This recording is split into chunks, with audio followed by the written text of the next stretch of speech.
Samy et Julie, le souterrain mystérieux.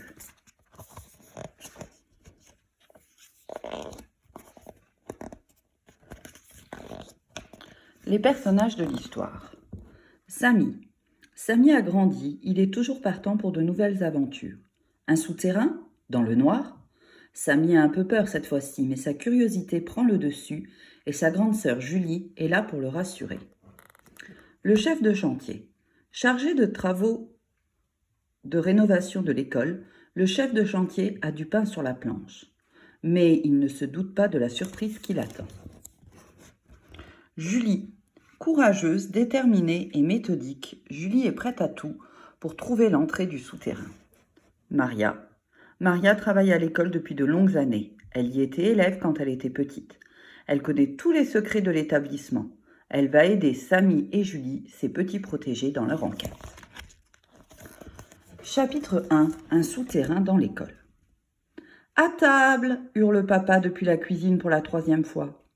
Papa a préparé ses fameuses pasta alla papa et il aimerait bien ne pas manger froid.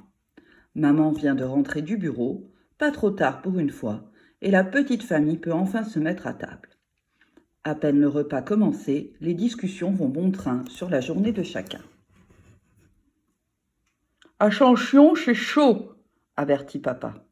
Samy souffle, mais Julie s'interrompt, la fourchette en l'air. Elle a une grande nouvelle à annoncer. « Vous savez quoi ? Je viens d'apprendre qu'il y a un souterrain dans notre école. »« Un souterrain ? Comment ça ?» s'étonne maman. « Oui, un souterrain, reprend Julie entre deux bouchées. Il paraît qu'il mène directement au château du comte de Froidevaux. »« Qu'est-ce que c'est que cette histoire ?» demande papa interloqué. « C'est une élève de CM1 qui m'a dit que des CM2 le lui avaient dit, renchérit Julie, sûre d'elle. Ma chérie, ta découverte ressemble beaucoup à l'histoire de l'homme qui a vu l'ours. Maman se met à rire.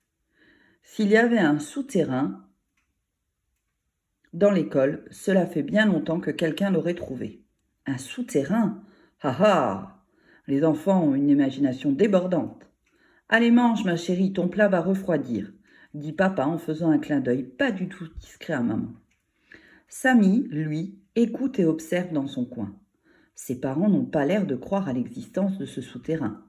Pourtant, lui n'a pas le moindre doute sur la véracité de ce que raconte sa grande sœur.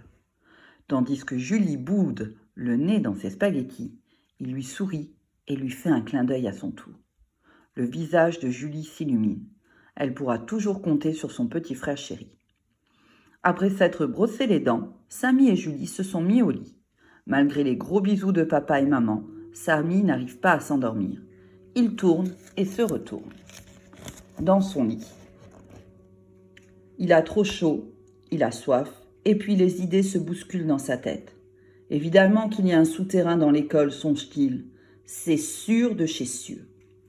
Il finit par chuchoter. « Julie ? Dis, Julie, tu dors ? » Plus maintenant, tu viens de me réveiller, chimpanzé. Tu sais, j'ai bien réfléchi. Les bâtiments de l'école sont vraiment super vieux. Ils doivent dater du Moyen-Âge, comme le château. Le souterrain a dû être construit à la même époque, tu comprends ? Peut-être même qu'il a été creusé par des chevaliers.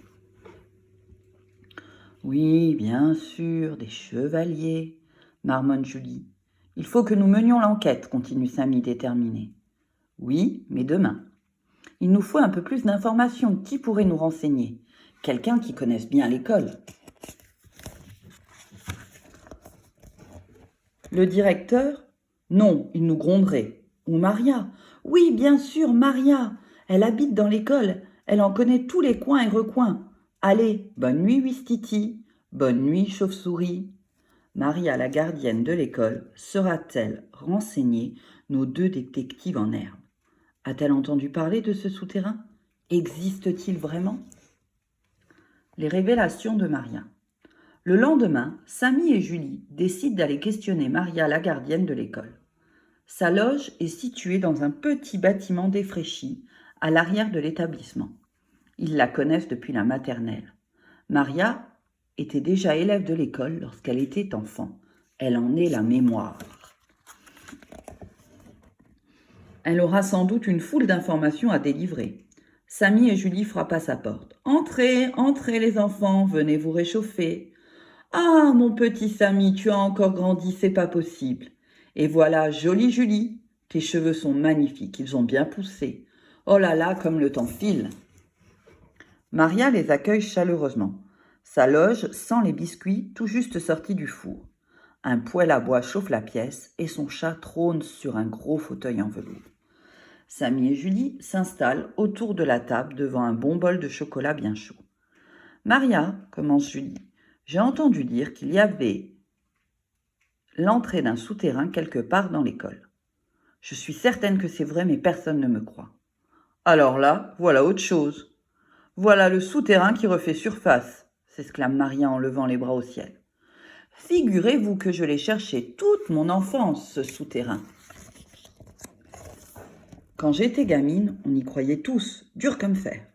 Les garçons de ma classe racontaient même que le souterrain débouchait directement dans le château du comte de Froidevaux.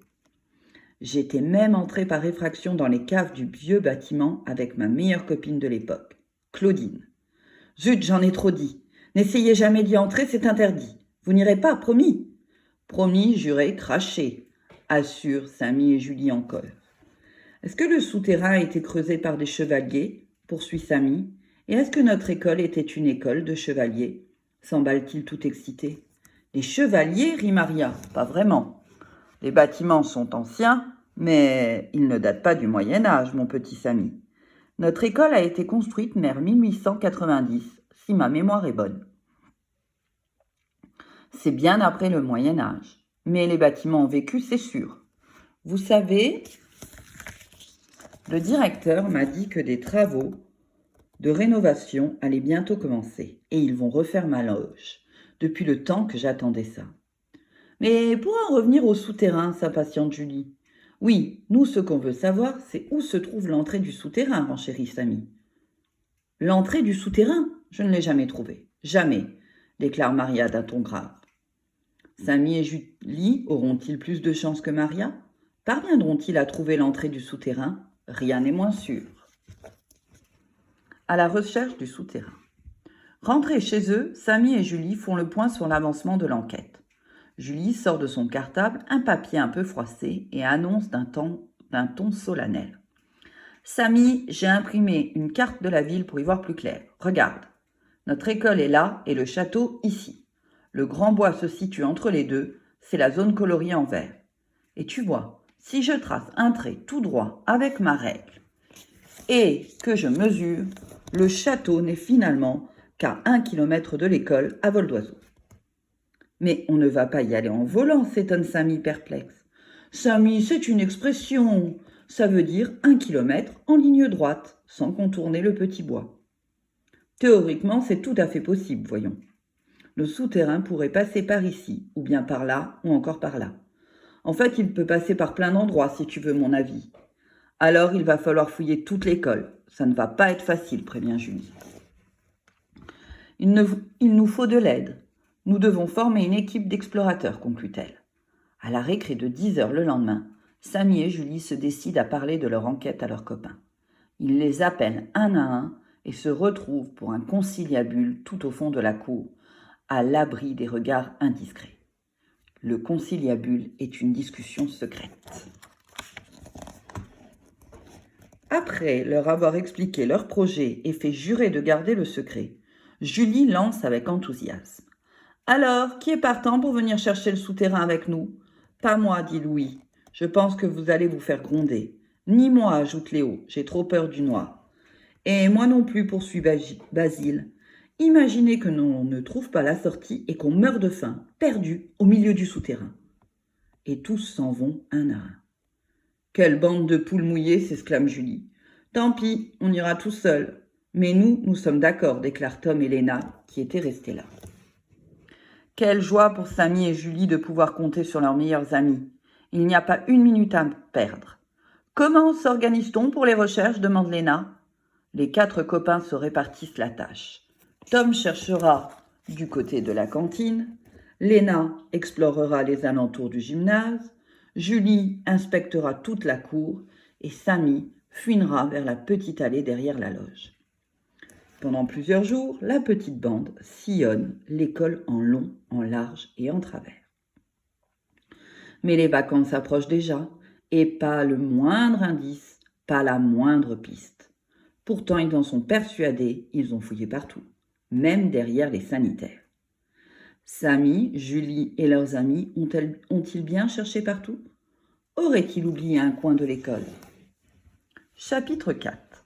Dans les caves du vieux bâtiment. Les caves, Samy, nous n'avons pas exploré les caves, s'exclame Julie. Un dimanche après-midi, alors que papa et maman font la sieste, Julie réussit à convaincre son frère d'aller mener une dernière fois des recherches dans l'école. Tels des voleurs, coiffés de bonnets et armés de lampes de poche, Samy et Julie se dirigent vers l'école. Mais aujourd'hui, la grande grille de l'entrée est fermée à clé. Les deux complices cherchent un moyen pour s'introduire dans l'école. 2 barreaux sont un peu plus espacés que les autres, laissant entre eux un espace tout juste suffisant pour passer une tête d'enfant. Et quand la tête passe, le reste du corps suit, pense Julie. Elle se glisse entre les barreaux en retenant son souffle, puis c'est au tour de Samy. L'école est étrangement silencieuse. Samy et Julie traversent la cour de récréation à pas de loup. On n'entend pas un bruit, sauf celui du vent dans les branches nues des arbres et un corbeau qui croasse. Samy et Julie se dirigent vers le vieux bâtiment et se mettent en quête d'un accès au sous-sol. Au ras du sol, Julie repère un soupirail. C'est une ouverture qui donne un peu d'air à une cave au ras d'un bâtiment. Par chance, ils parviennent à l'ouvrir sans difficulté et se glissent au travers. Julie a le cœur qui bat fort. Samy n'emmène pas large. Ils posent leurs pieds dans un étroit couloir. Samy et Julie allument leur lampe de poche pour y voir plus clair. Au bout de quelques pas, ils découvrent une grille scellée par un gros cadenas. Et derrière cette grille, des parpaings qui murent l'accès à la cave. En dirigeant le faisceau lumineux de sa lampe autour de lui, Samy distingue une inscription faite au marqueur. Maria et Claudine, 1982. Maria a donc dit vrai. Le directeur de l'époque a dû faire murer les caves pour éviter que les élèves ne s'y introduisent. Incroyable! Pour Julie, c'est la preuve que le souterrain est peut-être derrière ce mur. Mais pour Samy, c'en est trop. Il commence à avoir peur. « Rentrons, papa et maman vont s'inquiéter, chuchote-t-il d'un pas pressant. Samy et Julie rebroussent chemin dans le petit couloir, se hissent par le soupirail et traversent la cour en sens inverse. Mais alors qu'ils s'apprêtent à passer entre les barreaux pour quitter l'école, une silhouette surgit du fond de la cour et elle se met à courir droit sur eux en hurlant « Aux voleurs! Aux voleurs! Sortez de l'école tout de suite ou j'appelle la police !» « Dépêche-toi, Samy !» ordonne Julie qui se glisse déjà entre les barreaux. Samy se faufile à son tour à travers la grille. Il craint que sa tête ne reste coincée. Et s'il finissait en prison, papa et maman seraient bien tristes. Il réussit finalement à passer une épaule, puis l'autre, enfin libre. Julie attrape la main de son frère et tous deux se mettent à courir. Jamais ils n'ont couru aussi vite, avant de disparaître au coin de la rue. Julie se retourne furtivement et reconnaît Maria. La gardienne n'a pas pu franchir les barreaux, mais continue de crier derrière la grille « Halte là! Halte là !» Il semblerait que Maria ne les ait pas reconnus. Heureusement que leur bonnet était bien enfoncé sur leur tête. Julie a le cœur qui bat à 100 à l'heure. À l'abri des regards, dans un recoin de la rue, son frère et elle reprennent leur souffle. Au bout de quelques minutes, ils échangent un regard et se mettent à rire. Mais à rire! Impossible pour eux de s'arrêter. Quel fou rire mémorable! On continuera les recherches après les vacances, la Julie encore un peu essoufflée. Samy et Julie l'ont échappé belle. Mais quelle nouvelle frayeur les attendent dans la suite de leur enquête? Chapitre 5 des obus de la Première Guerre mondiale. Au retour des vacances de Pâques, l'école a laissé place à un véritable chantier. Les travaux de rénovation ont enfin commencé. Les tractopelles, les pelleteuses et les marteaux-piqueurs ont envahi l'école. Les élèves auront bientôt un établissement flambant neuf. Un échafaudage recouvre toute la façade du grand bâtiment. Le retour en classe s'effectue au milieu du vacarme des engins et d'une valse de camions. Des préfabriqués ont été installés et les salles de classe ont été déménagées. Une visite du chantier a été organisée pour les élèves. Afin de respecter les normes de sécurité, les enfants restent derrière la palissade et tous portent un casque. Ce sont des travaux conséquents, explique le chef de chantier, en essayant de couvrir le bruit d'un bulldozer. Le conseil départemental y consacre plus de 8 millions d'euros. Il y avait urgence à intervenir et à doter l'école de bâtiments de qualité. Les conditions n'étaient plus adaptées à un accueil sécurisé des enfants. Et maintenant, avez-vous des questions ? Poursuivit-il. Les enfants lèvent le doigt un à un.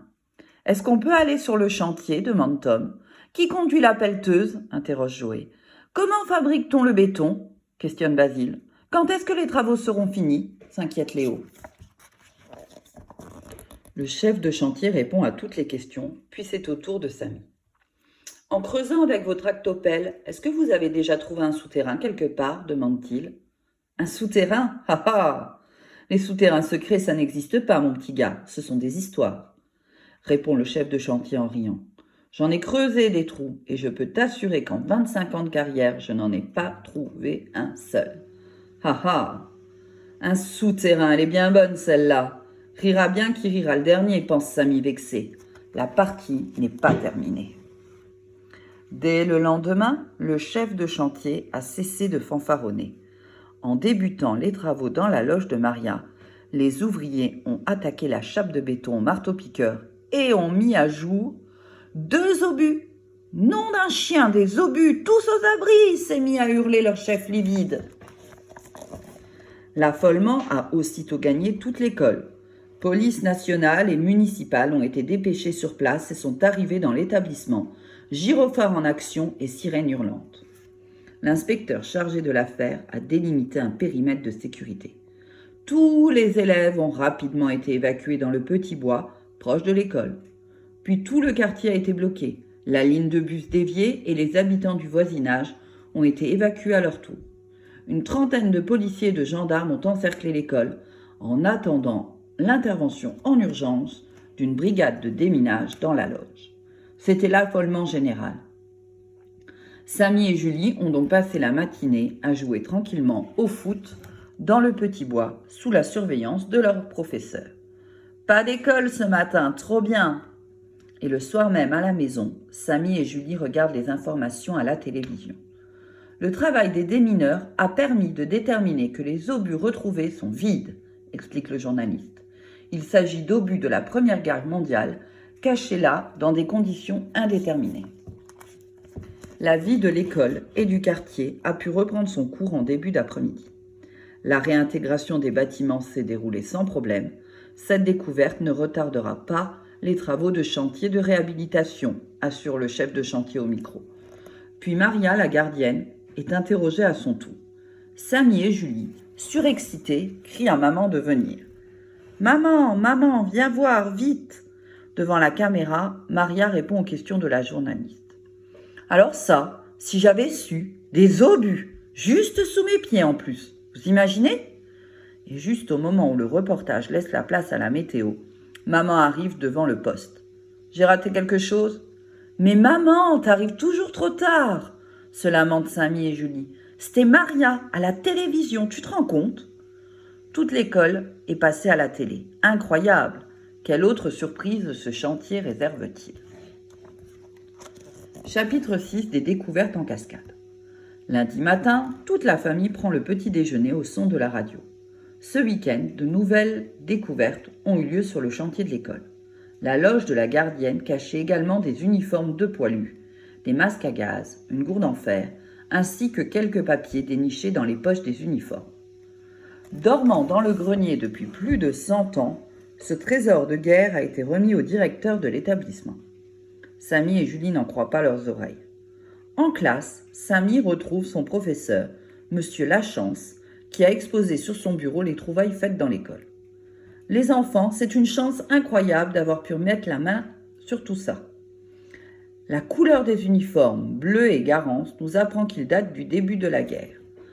Leur évolution permet de retracer les grandes phases de la Première Guerre mondiale. L'installation dans un conflit durable, les conditions de vie dans les tranchées, les expériences du combat. Au front, explique le maître qui s'enflamme. Nous allons préparer une grande exposition pour la fête de l'école. À vos crayons de couleur, faites-moi vos plus beaux dessins. Samy s'applique et dessine tous les objets qui ont été retrouvés. La gourde, les masques à gaz, le pantalon d'un des soldats, et même le petit papier retrouvé dans sa poche. Tout en coloriant son joli dessin, Samy discute avec Tom. Mais pourquoi les soldats ont-ils laissé leurs uniformes dans une école, demande-t-il. Des Allemands devaient les retenir prisonniers dans le château et ils se sont évadés, suggère Tom. Oui, et ils ont dû se cacher dans l'école, poursuit Samy. Et c'est quoi ce papier ? Ça ressemble à un plan, répond Tom. Oui, je reconnais le petit bois et le château. Regarde, on dirait qu'il y a un chemin. La pluie a tout effacé, regrette Tom. Samy observe encore le petit papier. Il réfléchit. Mais oui, bien sûr, il a compris. Il s'agit du plan d'accès au souterrain. Les soldats ont dû s'échapper du château qui servait de prison lors de la Première Guerre mondiale et ont dû venir se réfugier dans l'école. Ils ont emprunté le souterrain et ont abandonné leurs uniformes pour passer inaperçus. Samy a entre les mains le plan de l'accès du souterrain, mais il a été effacé par la pluie, quel dommage. Chapitre 7. La fête de l'école. Quelques semaines plus tard, la fête de l'école bat son plein. Ça sent bon les merguez et la barbe à papa. Papa et maman sont même venus avec Toby qui ne manquerait un barbecue pour rien au monde. Alors que les enfants jouent dans la cour, les parents déambulent dans les classes où sont exposés les travaux des élèves. Le joli dessin de Samy est accroché dans la sienne, à côté de l'affiche de Tom et Basile sur l'évolution des uniformes des soldats. Louis, le premier de la classe, a écrit et illustré un petit livre sur la Première Guerre mondiale. Monsieur Lachance est très fier de ses élèves. La classe de Julie, cette année, a travaillé sur le Moyen-Âge. Julie et Léna ont construit une magnifique maquette du château du comte de Froidevaux. Les parents qui circulent sont épatés. Maria est aussi de la partie, elle s'extasie. Ta maquette est vraiment magnifique, Julie. Mais il manque quelque chose, n'est-ce pas ? Oui, l'entrée du souterrain, bien sûr, soupire Julie. Tu sais, ma jolie, j'ai quelque chose à te montrer, lui glisse la gardienne en lui faisant un clin d'œil. Suis-moi. Julie et Maria se faufilent dans la cour, longent ce qu'il reste de la loge et s'arrêtent à l'arrière du bâtiment. Un mur abattu laisse entrevoir une trouée, un souffle frais en sort. Regarde, Julie, si j'étais petite et menue, j'irais chercher par là. Tu vois, ce n'est pas plus large qu'entre deux barreaux. Julie se fige, comme entre ceux de la grille de l'école, poursuit Maria. Julie comprend que Maria les a démasqués le jour où ils s'étaient introduits dans l'école. Heureusement, elle a gardé le secret. Julie rougit d'avoir été si naïve, mais elle est surtout très heureuse de cette découverte. « Oh, Maria, c'est incroyable. Il faut que je prévienne Samy. Va, va, ma jolie, ne perds pas de temps. » Julie court chercher son frère et se faufile à toute allure dans la foule de la kermesse. « Pardon, pardon !»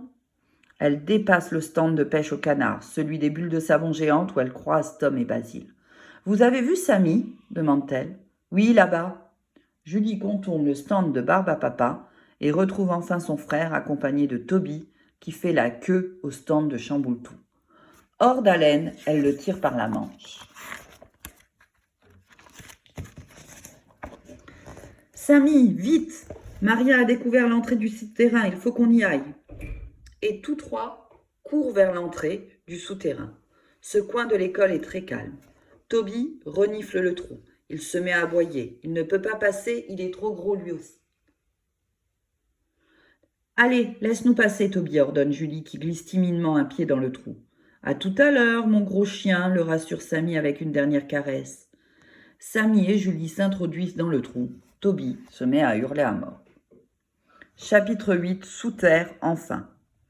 Alors que Samy et Julie s'introduisent lentement dans le trou, un souffle de fraîcheur humide les saisit. Sous leurs pieds se trouve un escalier en colimaçon vertigineux. Les enfants s'y engagent prudemment et descendent. Le bruit de leurs pas sur les marches résonne dans le vide. Samy a peur, de plus en plus, à mesure qu'il s'enfonce dans le noir. Mais il met ses pas dans ceux de sa sœur, qui, elle, fait preuve d'un courage à toute épreuve. Après avoir descendu plus d'une centaine de marches, Samy et Julie posent enfin leurs pieds sur un sol boueux. L'aboiement de Toby se fait faiblement entendre. Ce n'est plus qu'un écho lointain.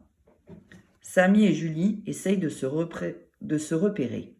Avec leur lampe de poche, ils parviennent à peine à fendre l'obscurité qui règne. Leur regard se perd dans un dédale de galeries voûtées. Au pied des escaliers, Julie distingue un objet, une lampe à huile de la Première Guerre mondiale. Elle a dû être laissée là par un soldat, suppose-t-elle. Avec sa lampe de poche, Julie continue d'éclairer autour d'elle. Le faisceau lumineux lèche les parois humides du souterrain, dévoilant des inscriptions gravées dans la pierre. A-L-P-H-O-N-S-E, déchiffre Julie. Alphonse, c'est peut-être le soldat. À qui appartenait la lampe? S'exclame-t-elle. Oh, il y a une autre inscription à côté, 1915.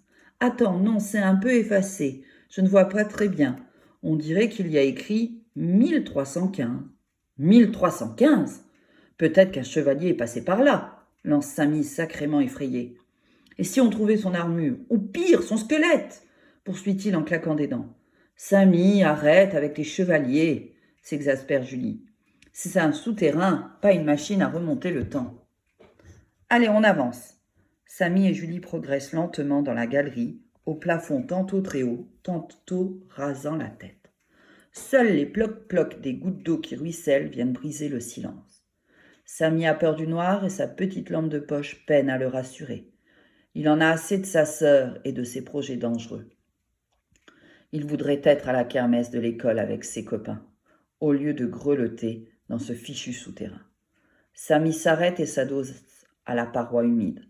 Il ne veut plus avancer et il commence à pleurer. Julie, on va se faire gronder, et puis j'ai trop peur. On ne trouvera jamais la sortie. Je veux voir maman, maman, dit Samy avec une toute petite voix. À présent, il sanglote si fort qu'il se met à hoqueter. Samy, la sortie ne doit plus être très loin. On ne va pas faire demi-tour maintenant, l'encourage Julie. Courage, Wistiti. Julie prend son frère par la main et tous deux recommencent à avancer. Julie ne dit rien, mais elle n'est pas rassurée. Samy et Julie poursuivent timidement leur marche. Ils ont l'impression d'être sous terre depuis des heures. Enfin, ils aperçoivent un escalier en colimaçon dont la montée leur semble interminable.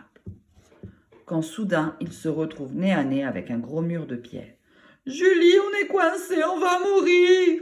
s'écrie Samy qui panique complètement. « Samy, calme-toi! Écoute-moi, au pire, on fait demi-tour. » Pas calmé du tout, Samy commence à taper de toutes ses forces contre le mur en hurlant. « Au secours! À l'aide !» Quand tout à coup, arrivé au château, sous les coups de Samy, le mur se met à tourner sur lui-même. Emporté par le mouvement, Samy et Julie s'étalent à plat ventre dans une salle éclairée par de puissants spots lumineux. Aussitôt, une foule de touristes font crépiter les flashs de leur appareil photo. Samy et Julie sont sonnés et éblouis. « On est au paradis ?» demande Samy, qui ne comprend rien à ce qui lui arrive. « Mieux que ça, Samy. Nous sommes dans la salle du donjon du château » se met à hurler Julie. Elle serre son petit frère dans ses bras et lui fait un gros bisou sous les yeux ébahis des touristes. Samy sèche ses larmes et regarde autour de lui. Maria est là qui les attend. En la voyant, Samy et Julie se jettent dans ses bras. « Je le savais, je l'ai toujours su » dit Maria à demi-voix.